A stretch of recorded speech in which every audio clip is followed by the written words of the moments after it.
আমাদের অনেক মা বোন আছে, রমজান মাস আসলে তাদের ভিতরে পরিবর্তন দেখা যায় না।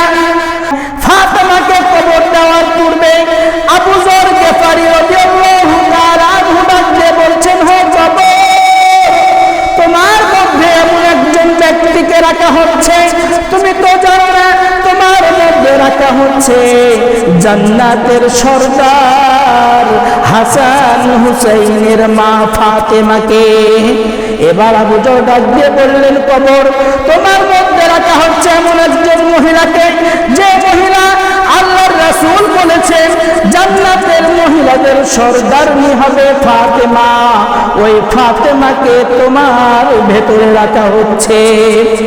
3 নম্বরের বেলায় আবু যর ডাক দিয়ে বললেন, হে কবর, তোমার ভেতরে রাখা হচ্ছে এমন একজন ব্যক্তি যার বাবা হলেন মুহাম্মদুর রাসূলুল্লাহ সাল্লাল্লাহু আলাইহি ওয়াসাল্লাম। ওই ব্যক্তিকে তোমার ভেতরে রাখা হচ্ছে।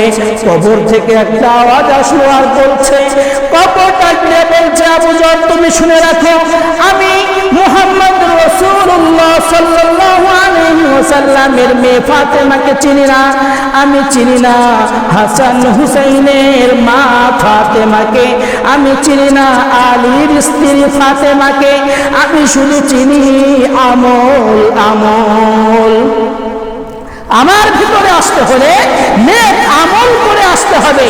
যে নেক আমল করবে আমি তাকে মাফ করে দেব, আর যে নেক আমল করবে না, যে রমজান মাস পেয়ে আল্লাহর হুকুম পালন করবে না, রমজান মাসে সারাদিন খাবে আর আল্লাহর নাফরমানি করবে, আমি তাদের জন্য কবরটা হলো ভয়ঙ্কর ভয়ঙ্কর।